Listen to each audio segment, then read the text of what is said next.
cents off if the you corruption. if you're gonna trade, but you don't want, you have a Night Juggle on the board, but you don't want an extra one to spawn because a Juggle might kill a Boobot and kill you. Yeah. There you go. Boom. There you go. Just found one. I wonder if there's ever been a situation like that in the world. Yeah. Anybody playing Hearthstone where someone had to silence their own Ink boss to stay alive? What's Light's champion? Well, look at that hand from George Mason. That's quite a bit of ramp. That's a good hand, and that's not a good hand for Zoo. No. Well, you actually, never want to play your first minion on 3 as Zoo. Yeah. So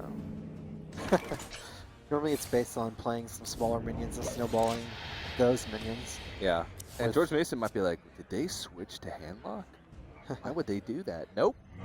Just a bad hand. And George Mason also has keepers, which are fantastic cards early on in the game against Zoo Warlock. So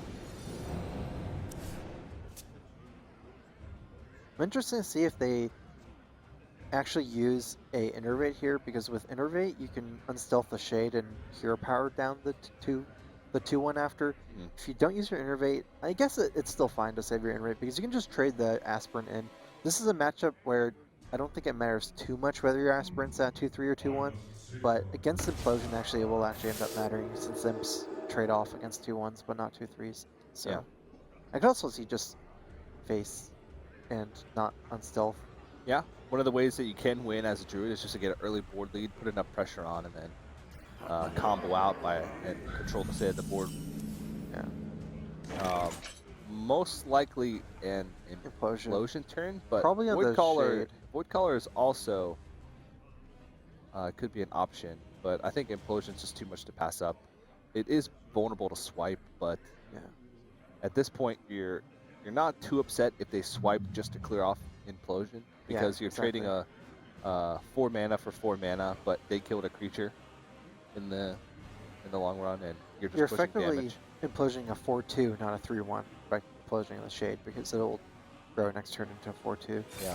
Oh wow, going for the Darnassus Aspirin. That's interesting. This play is to stop the 5-drop from coming out, since Druids generally run a lot of 5s. So it's a pretty interesting play, but Shade's usually a very high priority target, so. Yeah. So George Mason's options here are to innovate out the Druid of the Claw and sort of just ignore these Imps. Maybe trade into 1 and then go face. Or to just swipe face, push 10 damage and clear the board. I like swiping face and pushing 10 damage. 10 is a big number. 10 is a big number. 10's actually a really small number, but in the context of a Hearthstone game, 10 is a large number. Especially if you're clearing a board at the same time. Yeah. Like you're throwing lethal. If you went up to a random person on the street and told them 10 is a big number, 10 is a big number in it would Hearthstone. probably question your sanity as well as your state of mind. But I'll trust you on this one. So George Mason actually has 12 damage next turn. Very close to lethal, not quite. If they draw into a Savage Roar, 7 plus 6, 13. Nope, it wouldn't quite be it. They'd have 14 damage. Wild Growth is pretty inconsequential at this point. They do have double 5-drop. Yeah, at some point GMU might just decide to forego trading on board, especially against might charge this. minions like this. Oh, I might have been inclined to just charge that and put him down to 5. Then all of a sudden you draw into like 3 damage, ends the game. Yeah. They don't run any life gain. This is basically a move that protects your high threat unit, the Shade. Yeah. And you also get a +2 power on board with 2 extra health you gain from the bear form, so. If Laval loses this, that means they lost all 3 of their games with Zoo. Now we know why Zoo's not in the meta. Even against its stronger matchup, it still kind of struggles. Yeah. They did have a rough early hand, and I think Darnassus Aspirant might have helped the matchup just slightly. Because aside from like a turn 1 Flame Imp, or like a turn 1 Void Caller into Abusive Sergeant, which actually do happen quite often, they don't have a way to deal with that. This is a hard turn. I don't know if there's any way they can stay alive, but I feel like whatever they do, it has to involve Defender Vargas somewhat. Yeah. Since any other way, they definitely don't stay alive. Yeah. It looks like they're going to defend Vargas the Imp that comes out in combination with the Nerubian Egg, which is the way to gain the most amount of health while still clearing off the board. So, smart play, smart heads-up play.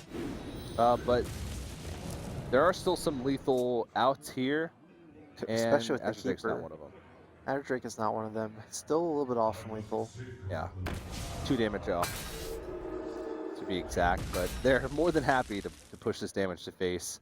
This is a fairly easy face decision here over any trade. Yeah, and all of a sudden they're 2 damage away, so any direct points of damage will win them the game. Swipe, Savage Roar, Force of Nature.